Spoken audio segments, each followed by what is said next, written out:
Hello, good morning all. How are you? So I think you all are safe and happy. So now we are going on to our second lesson of our module 1. Okay. So in our module 1 we were discussing on BJT, isn't it? So these are all primary classes. The prerequisite classes which we have already studied in our basics of electronics engineering, EST 130 part B, basics of electronics engineering. But still I am just giving you a review of. Okay, so last class what we have studied is of BJT. BJT is having three layers: emitter, base and collector. Emitter is very highly doped, whereas collector is intermediately doped, and base is very lightly doped. And the base is the thinnest part of the transistor, and intermediate layer comes for the emitter, and the collector has the largest area but it is intermediately doped. Okay, so this is the basic structure of a transistor, and we know we have three terminals, and that is a two-port device. So we can give input to either we can give input here and take output from the other terminal, or we can give input here and take output from there. Anyway we are taking, we will have a common terminal. Okay, so depending upon the common terminal we have to classify it into different configurations. If the input and output, the same table I am redrawing again, if the input is connected between the emitter and base and the output is taken from base and collector, then the base is common to the input and output. So we can name this configuration as common base configuration. Okay, this is common base configuration. If I am giving input to the base emitter terminal and I am collecting output from the emitter collector terminal, then we can say emitter is the common terminal. So we can call that particular configuration as common emitter configuration. Same, if I am applying input in between the base and collector terminal and output is obtained from the collector and emitter, then collector is a common terminal. So we can call that as common collector configuration. So our transistor, what is the use of a transistor, or what is the purpose of a transistor? The transistor is used for amplification. So transistor acts as an amplifier which amplifies the AC signals which are used in electronic devices like radio and television, radio and TV. So the main purpose of the amplifier is to amplify the signal. Okay, so in order to use this amplifier, in order to use our transistor as an amplifier, we can employ three configurations. That is, we can either employ in common base or common emitter or common collector, but we will select only common emitter configuration for because of many reasons which we will discuss later in our lectures. Okay, all our lectures will be from tomorrow onwards based on common emitter only. Okay, so these things we have studied in the last class, and we will discuss this in detail today itself, the different characteristics of all those things. And before I am moving on to this particular configuration, I should tell you, or I should remind you of our previous lesson data. That is, we told we have three terminals taken out from the three layers. So in between these three layers we have two junctions. Okay, we have two junctions. This is junction J1 and this is junction J2. So this is junction J1 and this is junction J2.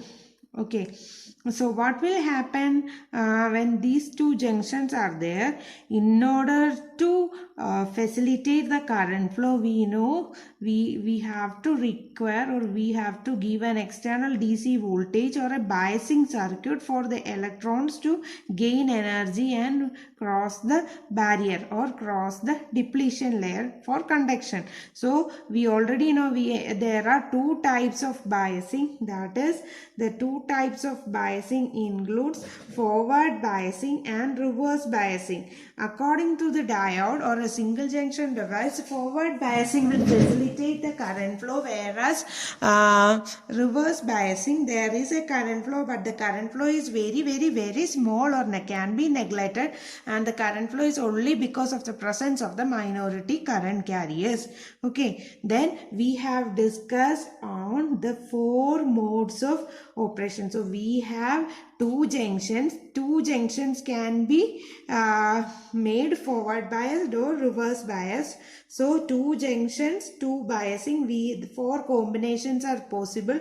Either we can forward bias both junctions, or we can reverse bias both junctions, or we can forward bias the input junction and reverse bias the output junction, or we can reverse bias the input junction and forward bias the output junction. So four modes of operations are possible. So how many modes are possible? Four modes of operation, or four combinations are there. So depending upon this, we can conclude that either this is the input voltage. So the positive, I am assuming it as forward biasing or plus VCC, and plus VEE or VBB, and this is reverse biasing. Then output I am taking from across VCC or VCE. Then I can say the positive is forward biased and minus VCC is reverse biased.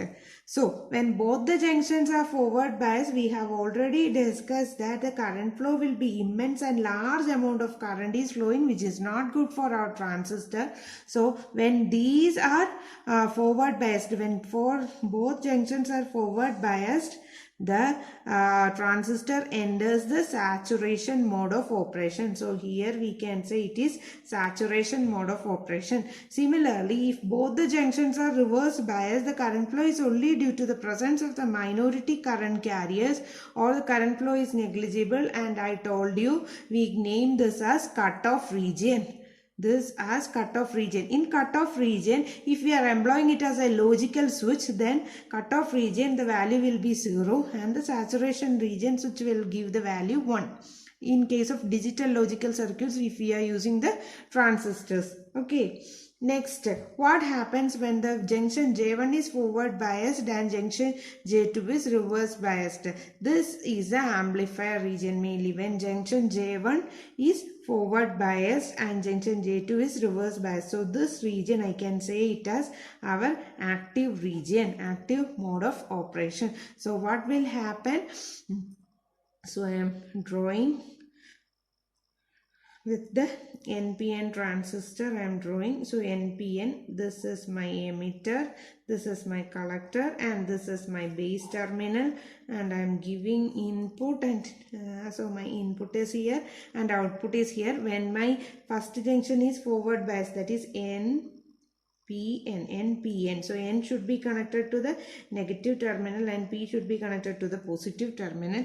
Next should be reverse biased. So this N should be connected to the positive and this should be negative. This was the circuit which I have already discussed for you people. So this is N. N should be connected to the positive and P should be connected to the negative. So this junction is forward biased and this junction is reverse biased. So what happens if this is my transistor layout, if this is my transistor layout, emitter, base, collector. So when I am giving forward biasing to here to this terminals, emitter and base, then what happens? Enormous amounts of electrons are there, or my emitter consists of large number of electrons. So when I am providing forward biasing, that is negative is connected to negative, then what will happen? This negative repels the electron, so the junction width decreases and the electron will crosses the the electrons will crosses the base region. When the electrons comes to the base region, what happens is in the base is very lightly doped. So this the small very lightly doped, only small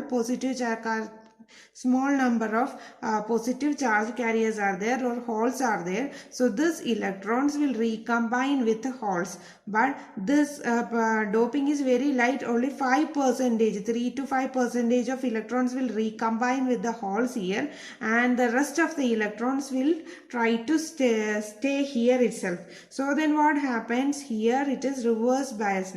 So and this is this is intermediately doped. So what happens, these electrons will move to the positive terminal, so the current flow will be in the opposite direction. So these electrons will move to the positive terminal, and these electrons also will get the kinetic energy, and it will also cross the depletion region, and all the electrons from the majority of the electrons from the emitters are collected at the collector terminal, and it will be fed back to the positive of the battery. So as a result, the electrons are flowing in this direction, so the current IC is in this direction. Here also the electrons are moving to the depletion region, so the current flow is outwards. So the current flow is outwards means here IE is outwards, and here B is inwards. From that we have already, I think you understood the working. So when we are forward biasing it, enormous amounts of electrons crosses the junctions and reaches the base junction.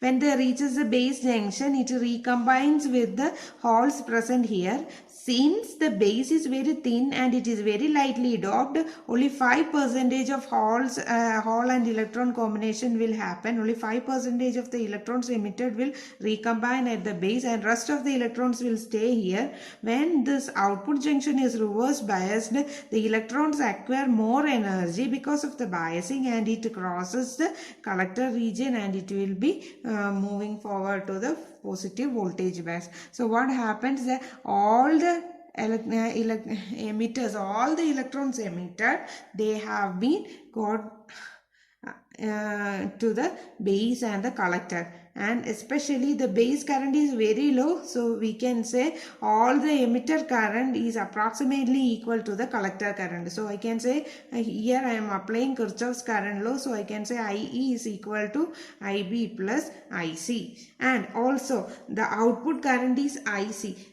We have talked only about the majority current carriers, but actually this output current, as the name suggests, it is a bipolar current. So the output current consists of majority carriers as well as the minority current carriers. The output current should contain the majority current carriers as well as the output current carriers. So what should minority current carriers? So what is the majority carriers? That is the electrons. That is mainly electrons. Where electrons in which layer? N layer. So electrons present in the N layer are the majority current carriers, and it will be approximately equal to IE, or I can say it is alpha into IE, where alpha is the amplification factor. This also we have discussed in our last class.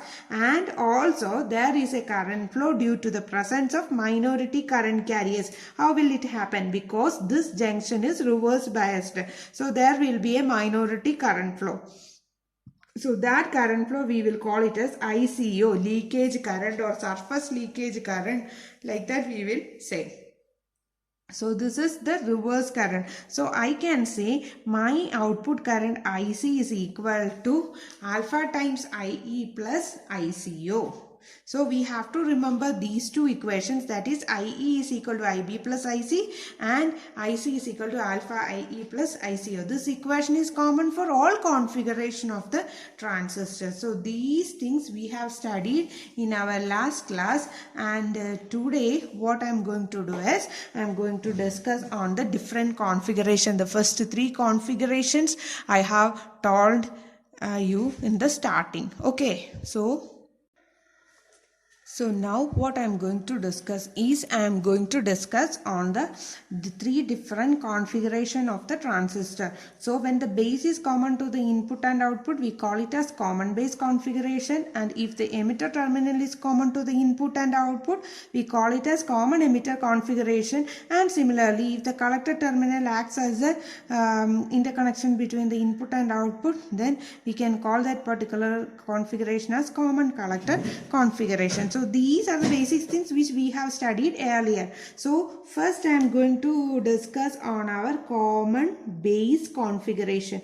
What happens when the transistor works in common base mode or common base configuration? So we have already studied on the four modes of operation: saturation, cutoff, active, and reverse active or inverted active mode. So we know that our transistor works as an amplifier in the active mode. So my discussion will be confined mainly for the active mode of operation. Okay, so what is a common base configuration? In a common base configuration, we know that I'm drawing with NPN transistor. We know that our this is emitter, this is collector, this is base, that is NPN. We know that our base terminal will act as a common to the input and the output side. Okay, so I am discussing on the common base mode. Then what happens, we should discuss on the active mode. Okay, for the transistor to work as an amplifier, it should be in the active mode. So while discussing on the active mode, in the active mode we know that junction J1 should be forward biased, or input junction should be forward biased, and junction J2 should be reverse biased. So this is my junction J1. If this is my junction J1, then I can draw this is negative of the terminal and this is positive. So I can draw my diode to be like this, isn't it? So J1 corresponds to a diode here, and I can also draw what is J2. J2 is the junction between P and N. So I can write it as, I can draw it as like this. This is junction J1 and this is junction J2, and this is my base terminal. So when my junction J1 is forward biased, what happens? N should be connected to the N terminal and P should be connected to the P terminal. So when the junction is forward biased, and what is the output? The output should be reverse biased, that is N should be connected to the positive terminal and P should be connected to the negative terminal. Okay, so we need two resistors or two varying ports to change the values of the voltages here and measure the values of the current. So if I am redrawing it, then what should I do? Then if I am redrawing it, then there is a resistor, then we have a transistor, and we have another resistor, positive negative, and this is negative positive, and we are connecting both, and this base is a common. So I can say this is my base, I am grounding it, and this is my collector terminal, this is my emitter terminal. Since this resistance is connected in series, so I can call it as RE, and this is negative positive. So I am giving this in between emitter, and base is a common, isn't it? So here base is a common, so what I will notate is VEE. Input voltage I can notate it as VEE. And what about this output? That is BC.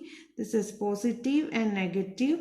So I can say the biasing voltage as VCC, and the resistance connected to the collector is RC. So this is the circuit. From this last class itself, we know this arrow shows the direction of the current, and we know that the current direction is IC, IB, and IE, IC, and IB.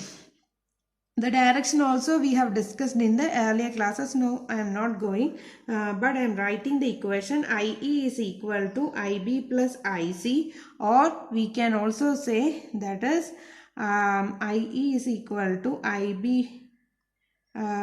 Okay, or we can also say that IC is equal to IC is equal to alpha into IE plus ICO. These two are the general equation we have studied. Okay, so what we have to do is now, if now also, what is the input current and input voltage here? Here this is the input junction, so we know that our input voltage,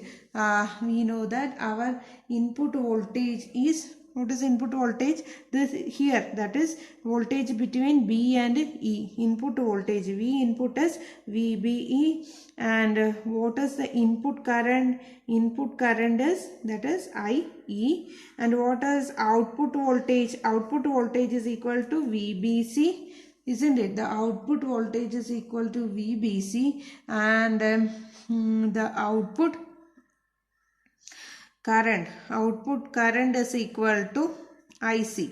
So these are the parameters we have. We have VB, VBC, IE and IC. Okay, and this IE is equal to IB plus IC, and IC is equal to alpha IE plus ICO. This is due to the minority current carriers, and this is due to the majority current carriers. So here ICO is due to the minority current carriers. So since this is a common base mode, then I can rewrite the equation as IC is equal to alpha into IE plus ICBO. ICBO is the reverse saturation current in common base mode operation. Okay, this is common base configuration. So I am writing ICO, instead of ICO I am writing it as ICBO. So IC is equal to alpha IE plus ICBO. And also we should know that the value of the alpha will be always less than 1, or the value of alpha will be in between 0.95 less than 0.98. So this will be the value. The value usually lies in between 0.95 and 0.98, which means that 5%, the value, the alpha value, the gain is from decreased from 5% to 3% or 2%. Okay, 5 to 2% of decrease is there for amplification. Okay, so the output current will be this IE. The output current will be 5% to 2% less than the emitter current or the input current. The output current is approximately equal but less than the emitter current. Okay, output current collector IC. Okay, so this is a common base configuration, and what we have to do is we have to study the performance of the transistor while working in this common base configuration. We have to study the configuration. Performance of this particular configuration. How can we study the performance of a different configuration? So we already know we have the input and output parameters. And what are the input and output parameters? For the current, we know that input current is IE. Here input current is IE and output current is IC. And we also know that the input voltage is we also know that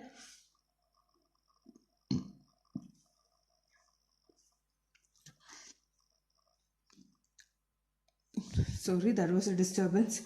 So this is input current and output current. So we have to plot input voltage. Input voltage is VBE and output voltage is VBC. So these are the parameters. So we have, in order to analyze the working of the transistor, we have to analyze the input current and input voltage as well as output current and output voltage. Okay, so in the first active mode, first we are studying on the performance. So if you are studying our performance with reference to the input side, that is input current and input voltage, then we call this particular characteristics as input characteristics. And if we are plotting the variation of output voltage with output current, then we can call that particular characteristics or graph as output characteristics. So while plotting input or output characteristics, we have to keep the other end one of the other n parameter a constant. So if I am specifying in detail, then input characteristics is the plot of here. Input characteristics is the plot of emitter current versus base emitter voltage at constant output voltage. Here output voltage is VBC. Sorry, the output voltage is VBC. So what we have to do is, while studying the input characteristics, what we are going to do is, we are keeping the output voltage constant. So we are plotting IE with reference to the VBE by 4 different steps of values of VBC.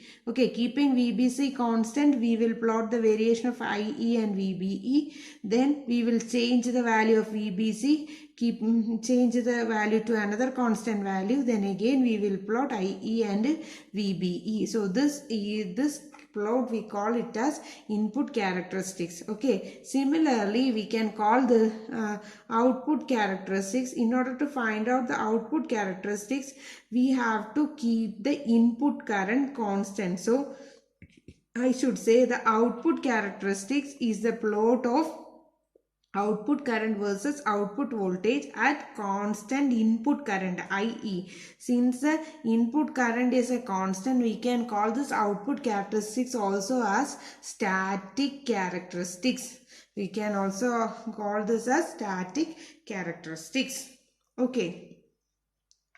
Then I forgot to tell you one more thing. Okay, I forgot to tell you one more thing before moving on. See, we have already studied that this is our transistor and this is our emitter, base and collector. Okay, we know that this collector current is approximately equal to alpha IE. Okay, this current is alpha IE. IC current, I should say, it is alpha IE, and here the current is IE. We also know that IE is equal to IB plus IC. Okay, so this is IB plus IC. I can write it as alpha IE. Okay, from this I can write IB is equal to 1 minus alpha into IE. Or in other words, this is IE, then I can say this is 1 minus alpha into IE, and this is alpha IE. Current in the base, not here, the current, base current. Okay. This is IC and this is IE. This is equal to alpha IE. Okay. So IB is equal to 1 minus alpha IE. That also we can write here. That is IB is equal to 1 minus alpha into IE. IB is equal to 1 minus alpha into IE. Okay, so we have to discuss on the input characteristics as well as the output characteristics of a common emitter common base configuration. Okay, so in order to study that, first we have to assume. Okay, so here this is forward biased. First junction should be forward biased. First junction should be forward biased means this is NP, isn't it? So NP. So this is my diode direction and this is reverse bias. So if I am giving this as forward biased and this as reverse biased, so we have to study the input current versus input voltage. First I am taking input characteristics. First I am studying what is an input characteristics. Input characteristics is the plot of input current versus input voltage at a constant output voltage. So here the output voltage, this thing is a constant. The voltage we are giving here, it is a constant, and we have to study the current and voltage relation. So if we are considering this, the voltage will be here only. If you are considering this is forward biased, isn't it? This is forward biased and we are studying the input current versus input voltage. So which will be same as the forward biased characteristics, which is same as the forward biased characteristics of a diode. So what is the forward biased characteristics of a diode? That we already know that this is forward biased characteristics. We have to plot IE. IE will be in milliampere and VBE, isn't it? Input voltage. In order to study the input voltage, it is VBE. So in order to this VBE will be in volt and IE in milliampere. So we know that this is, we have to study the input current and input voltage, which is same as the characteristics of VI characteristics of a forward biased diode. For a forward biased diode, will there be any conduction?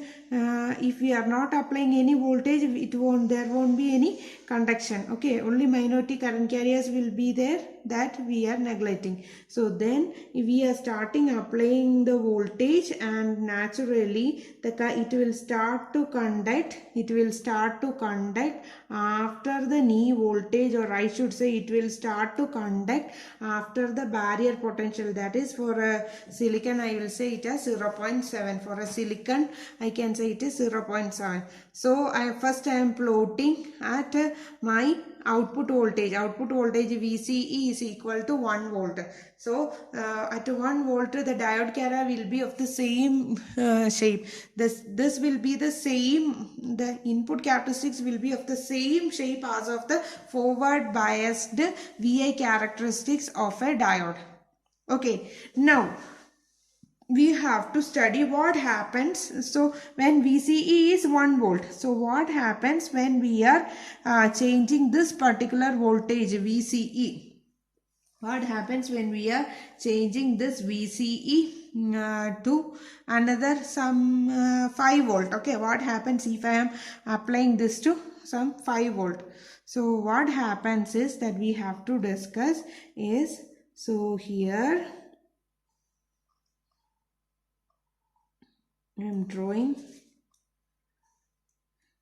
the transistor. So this is my emitter, base and collector. Okay, so this junction is forward biased, means this junction will be the depletion, this junction will be, width will be very low because this is forward biased. Okay, this is N, P, N. So this here it is connected to the negative terminal. So this will be forward biased, and the depletion region width will be very low. Okay, and whereas in this case we are reverse biasing the second junction. When the second junction is reverse biased, then what will happen? Because of the intermediate doping,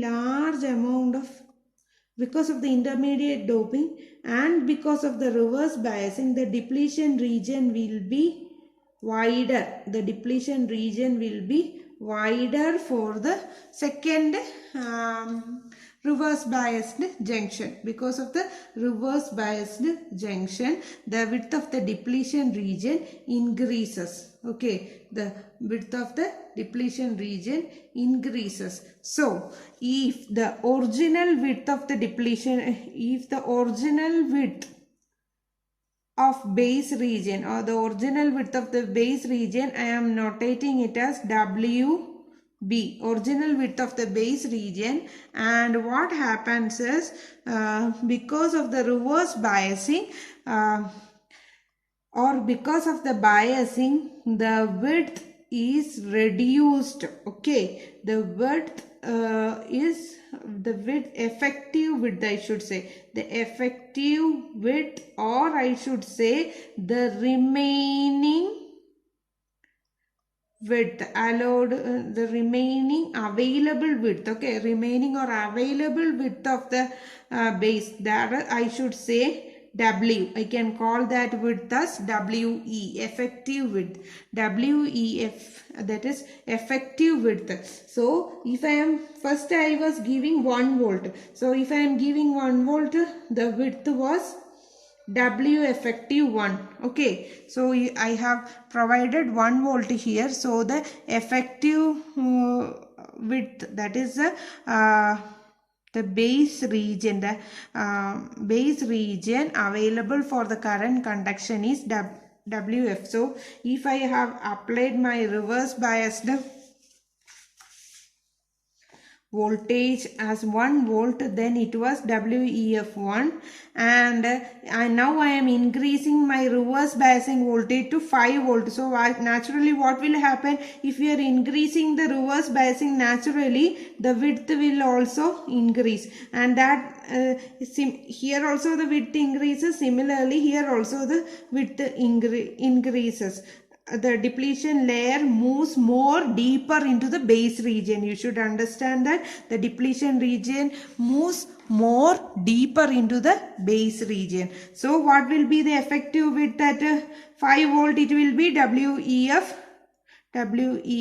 at 5 volt, and we can see the effective width is decreasing. Okay, so what happens when we are increasing the reverse biasing? When I am increasing the reverse biasing, the depletion layer width also increases, which decreases the effective width of the base, or which decreases the effective base area. So as a result, what happened? The base width decreases. So when the base width is decreased, means the barrier potential is also decreased.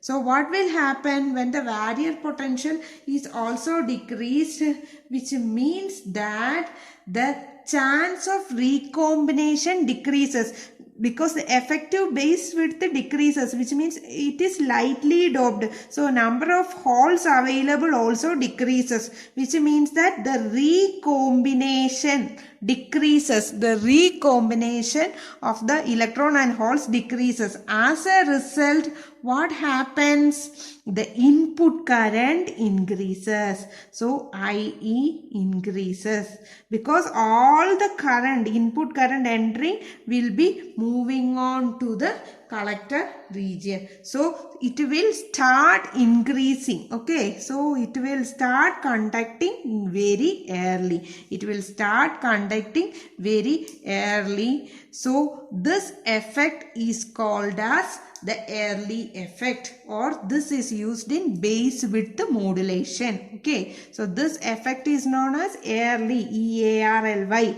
Early effect, because this is first explained by a person called Early. So this effect is called Early effect, and this particular technique we call it as base width modulation. Okay, so what happens? The concentration gradient of this junction increases. So emitter current also increases when the reverse biasing is increased. Emitter current also increases. So if I am redrawing on my graph, if I am giving 5 volt supply, then what will happen? Because the reverse biasing is increased, the barrier potential is decreased, because of the base width is decreased, and it will start to conduct very early. So it will start to conduct very early.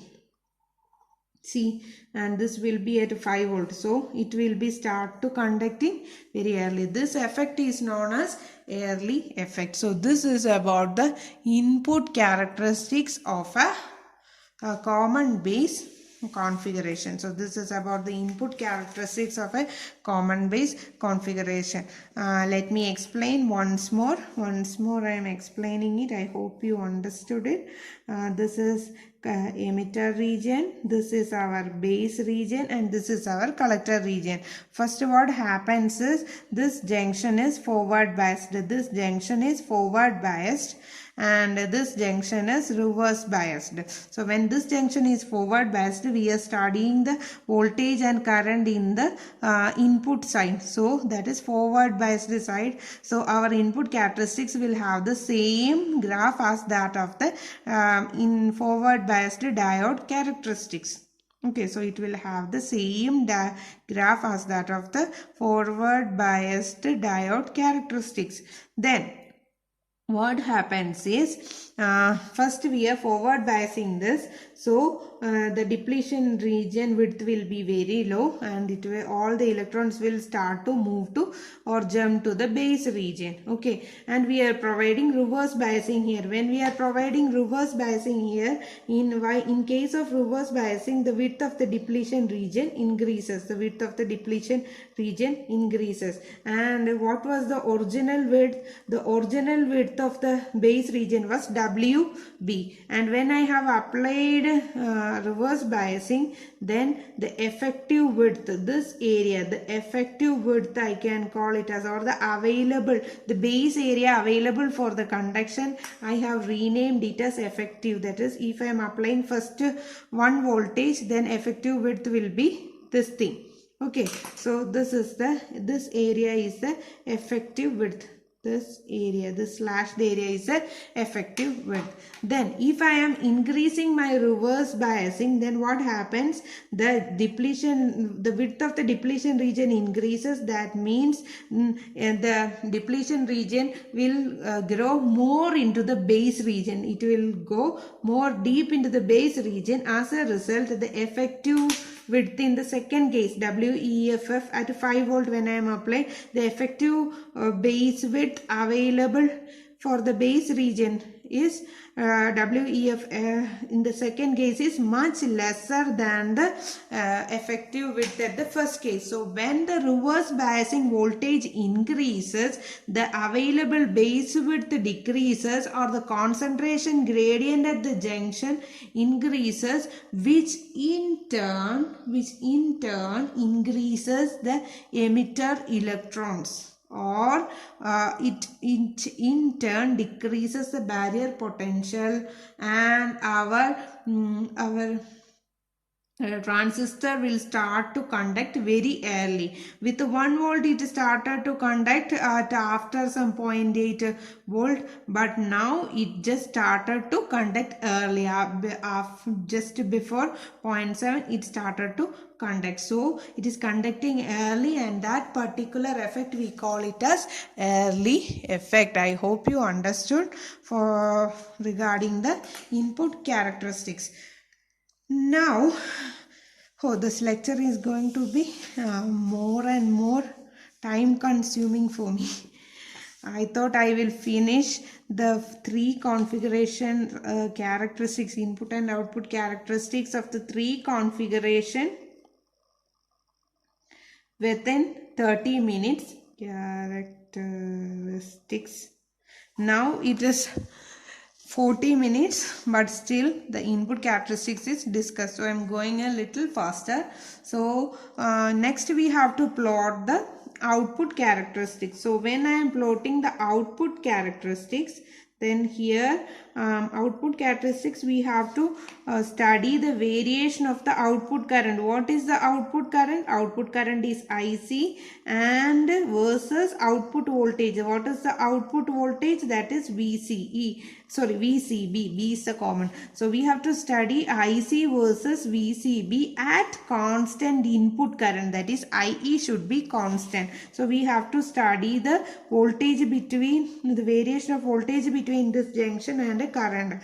Okay, so here this junction output is reverse biased, isn't it? So if I am drawing my diode, it should be like this. So this output characteristics will have the characteristics of a reverse biased diode.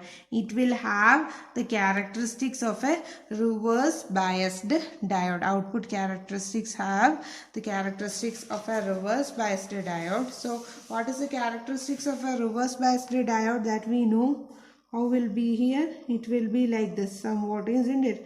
It will be reverse bias minority current carriers, and if we are increasing the biasing in the negative direction, so what will happen? This should be in the negative direction. After that, some breakdown will happen. This is the reverse biased characteristics. Okay, so here I have drawn this in our first quadrant, but usually reverse biased characteristics, first quadrant we will do for forward biasing, isn't it? When we are considering diode, first quadrant we are giving for forward biasing, and the fourth quadrant we are giving for reverse biasing. So it will be like this.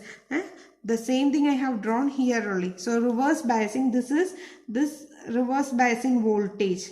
This reverse biasing voltage I have drawn here only. So that's why the shape came here. So I am applying reverse biasing. So what happened when the reverse biasing is applied? So the second junction is a reverse biased junction, and we also know that we have to study the relation between output current. Output current is alpha IE plus ICBO. ICBO is the reverse saturation, reverse current, or we can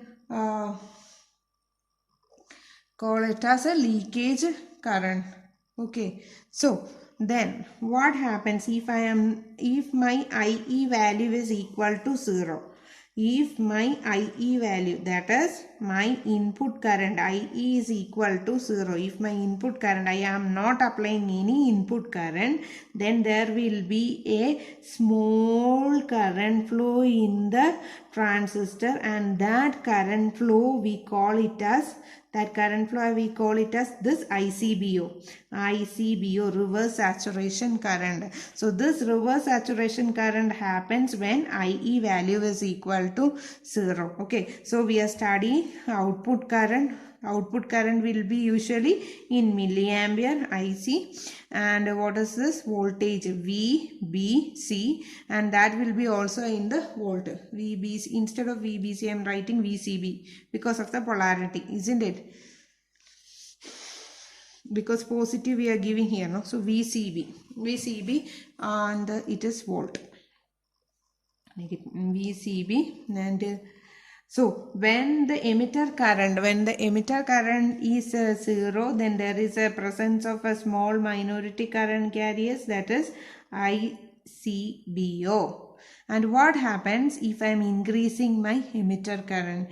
If I am increasing my emitter current, then what happens? Then when the emitter current is increased, naturally we know that IC is equal to alpha times IE, isn't it?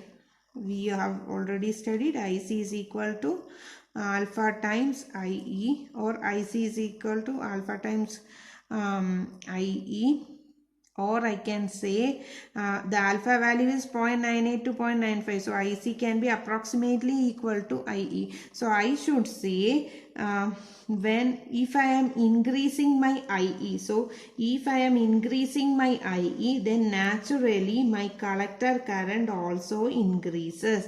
If I am increasing my IE, then naturally my collector current also increases. So this is IE is equal to 0 milliampere, here it is equal to 5 milliampere, here IE is equal to 10 milliampere. So if I am increasing my IE, then correspondingly my IC value also increases. So this is the output characteristics, and we also know that this VCB, when the reverse biasing voltage is increased,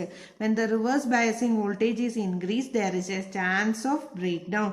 When the reverse biasing, like here or here, there is a chance of breakdown. Okay, will this breakdown occurs? No, this breakdown will not occur because the transistor do not have the power capacity. It does not have the power dissipation capacity up to this voltage. Before this voltage itself, the power dissipation, it can't transfer the, or it can't dissipate that much amount of power, or it can't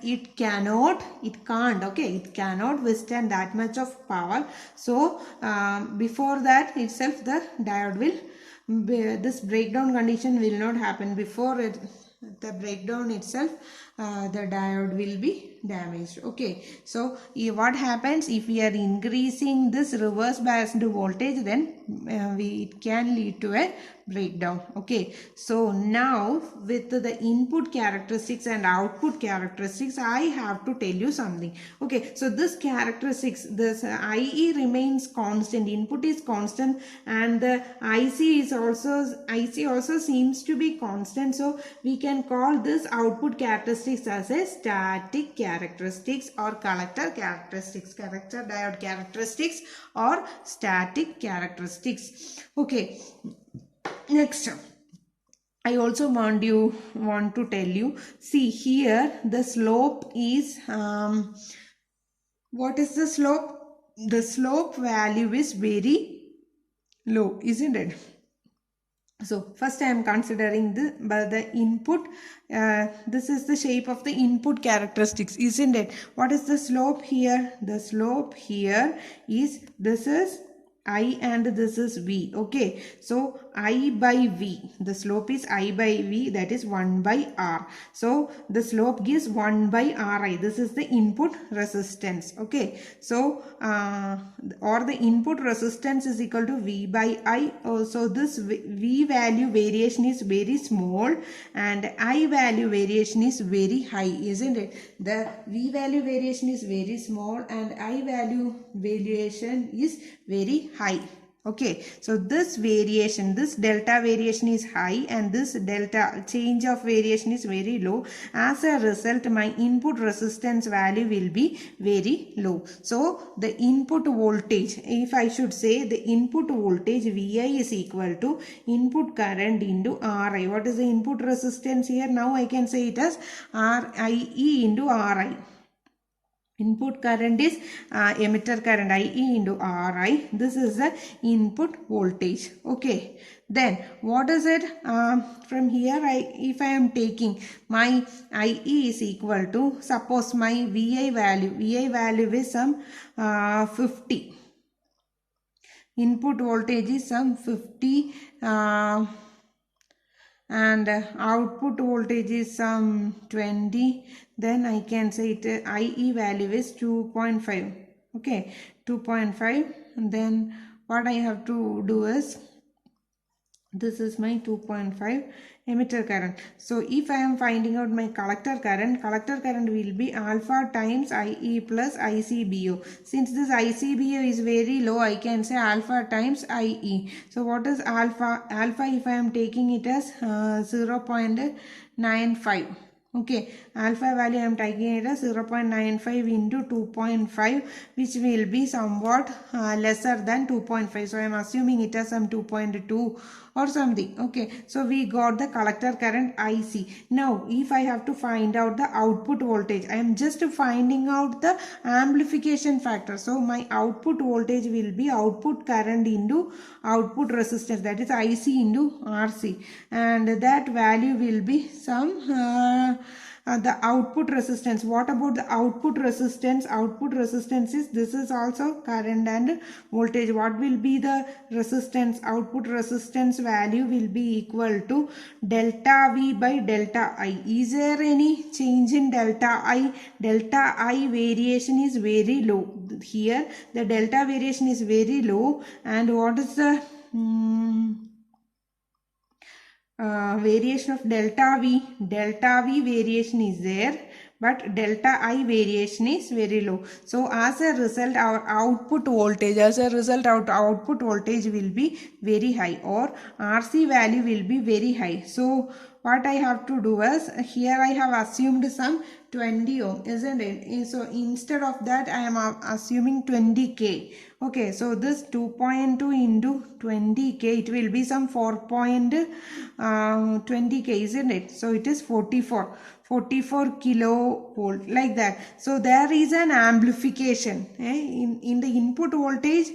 The input voltage was very low, that is 50. If I have given 50, the output will be some 44, because the output resistance is high, which means that there is a voltage amplification. What is amplification or gain? That is output voltage divided by input voltage, that is some 44k divided by input voltage. I have assumed it as 50.